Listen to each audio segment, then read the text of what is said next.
నమస్తే, welcome to 99 TV. Naidu గారి master stroke 40 years industry ఏంటో జగన్మోహన్ రెడ్డికి ఇవాళ కరెక్ట్గా తెలిసింది. ఒక్కసారిగా ఈడీలు సిబిఐలు చేయలేని పని తిరుపతి లడ్డు చేసేసింది. తిరుపతి లడ్డుతోటి జగన్మోహన్ రెడ్డిని చంద్రబాబు నాయుడు గారికి కొట్టిన తీరు చూసి దేశం మొత్తం అబ్బురపడింది. ఎన్ని సిబిఐ కేసులు, ఎన్ని ఈడీ కేసులు, ఎన్నిసార్లు విచారణలు, ఎన్నిసార్లు కోర్టుకు వెళ్ళి అప్పీల్ చేసుకోవటాలు, ఎగ్జంప్షన్లు తీసుకోవటాలు, పాస్పోర్ట్ దగ్గర మళ్ళీ దానికోసం కొత్త వివాదాలు సృష్టించడం బాగా చిరాకేసినట్టుంది చంద్రబాబు నాయుడు గారికి. మొత్తానికి చూశారు. ఎలా చేస్తే జగన్మోహన్ రెడ్డి గారిని దారిలో పెట్టచ్చు, ప్రపంచం ముందు దోషిగా ఎలా నుంచోబెట్టచ్చు. తిరుపతి వెంకన్న ఆయనకి హఠాత్తుగా ఒకరోజు రాత్రి కల్లో కనిపించి లడ్డూ వివాదం ఒక మాట జనాలకి పరిచయం చేసి మిగిలింది జనాలు చూసుకుంటారని చెప్పి చంద్రబాబు నాయుడు గారికి చెప్పినట్టే అనిపించింది. మొత్తానికి నాయుడు గారికి వెంకన్న కల్లోకి వచ్చాడో లేదో తెలియదు, కానీ చుక్కలు మాత్రం జగన్మోహన్ రెడ్డికి స్పష్టంగా కనిపిస్తున్నాయి.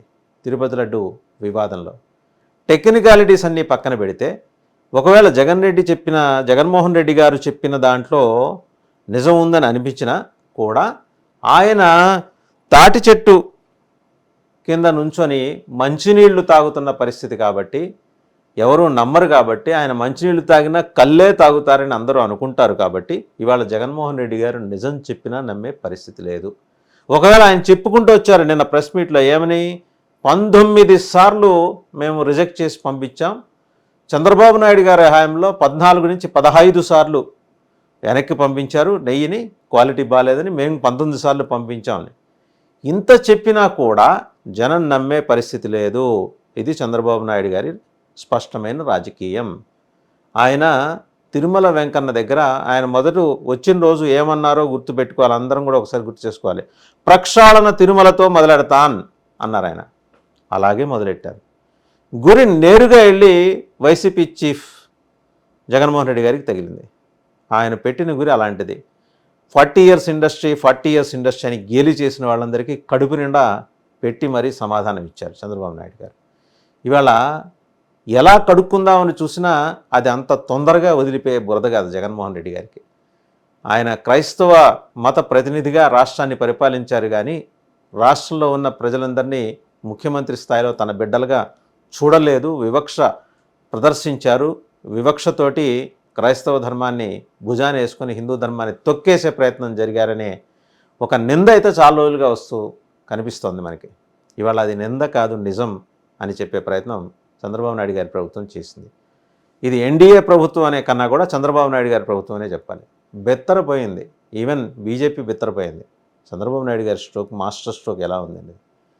అనివార్యమైన పరిస్థితుల్లో ఈరోజు కేంద్ర హోంమంత్రి అమిత్ షా స్పందించాల్సి వచ్చింది. అలాగే జేపీ నడ్డా ఆరోగ్య శాఖ మంత్రి, ఆయన స్పందించాల్సి వచ్చింది.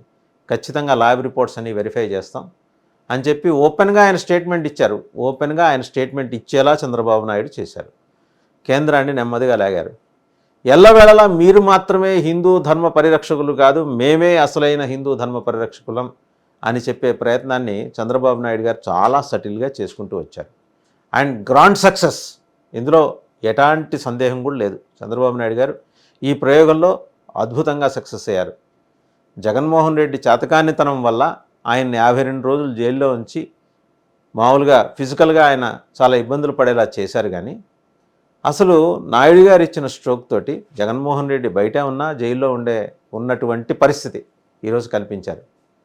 మొత్తం హైందవ సమాజాన్ని, అలాగే వెంకన్న భక్తుల్ని, ప్రపంచవ్యాప్తంగా ఉన్న వెంకన్న భక్తుల్ని ఒక్క తాటి మీదుగా తీసుకొచ్చి జగన్మోహన్ రెడ్డి మీద పేల్చిన బాంబు ఈరోజు జగన్మోహన్ రెడ్డి బెత్తరబోయేట్టు చేసింది. మరి ఇప్పుడు అర్థమైంది కదా చంద్రబాబు నాయుడు గారు రాజకీయం ఏంటనేది. 100 రోజుల పాటు ఏం చేశారు అంటే, ఇదిగో 100 రోజుల తర్వాత ఇది చేశాను అని చెప్పి చూపించడానికి. అండ్ ఒకే దెబ్బకి 2 పిట్టలు. ఎట్లాగా? జగన్మోహన్ రెడ్డి సైలెంట్ అయిపోయారు. జగన్మోహన్ రెడ్డి ఈరోజు తన మీద పడిన బురదో లేకపోతే తనకంటిన మరకో తుడిచేసే కార్యక్రమం ఏదో చేసుకుంటూ బిజీగా ఉంటారు, కానీ సూపర్ 6 గురించి అయితే ఆయన మాట్లాడరు. ఇవాళ ఆయన మాట్లాడే పరిస్థితి లేదు. దేశవ్యాప్తంగా ఆందోళనలు జరుగుతున్నాయి. ఎలాంటి ఆందోళనలు జరుగుతున్నాయి?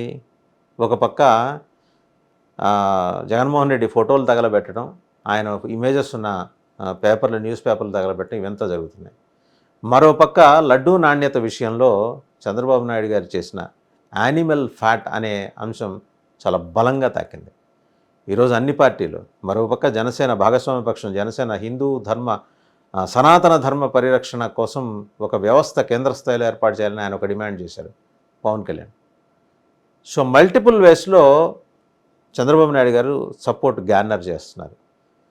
సో సిబిఐ చేతకానిది, ఈడీ చేతకానిది, కోర్టుల వ్యవహారంలో ఎప్పుడూ కూడా అపీల్స్ చేసుకుంటూ వాయిదాలు కోరుకుంటూ ఇన్నాళ్ళు నడుపుకుంటూ వస్తున్న జగన్మోహన్ రెడ్డి గారికి వెంకన్న లడ్డూను గురి చూసి మరి చంద్రబాబు నాయుడు గారు కొట్టారు. అది చాలా బలంగా తగిలింది. జగన్మోహన్ రెడ్డి గారు తల బొప్పి కట్టింది.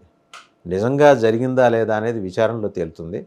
అసలు ఏ సమయం నుంచి ఎప్పటి వరకు జరిగింది, ఏ కాల వ్యవధిలో ఇదంతా జరిగింది, ఆ సమయానికి ఇంకా జగన్మోహన్ రెడ్డి గారి హయాంలో తెప్పించిన నెయ్యి ట్యాంకర్లోని నెయ్యే లడ్ల కోసం ఉపయోగించారా, లేకపోతే వీళ్ళు వచ్చిన తర్వాత ఇంకా 8 ఫ్రెష్ ట్యాంకర్స్ తెప్పించారు కదా ఈ ప్రభుత్వం వచ్చిన తర్వాత, అందులో నెయ్యిని క్వాలిటీ కోసం పంపించారా, ఈ విషయాలన్నీ విచారణలో తేలుతాయి.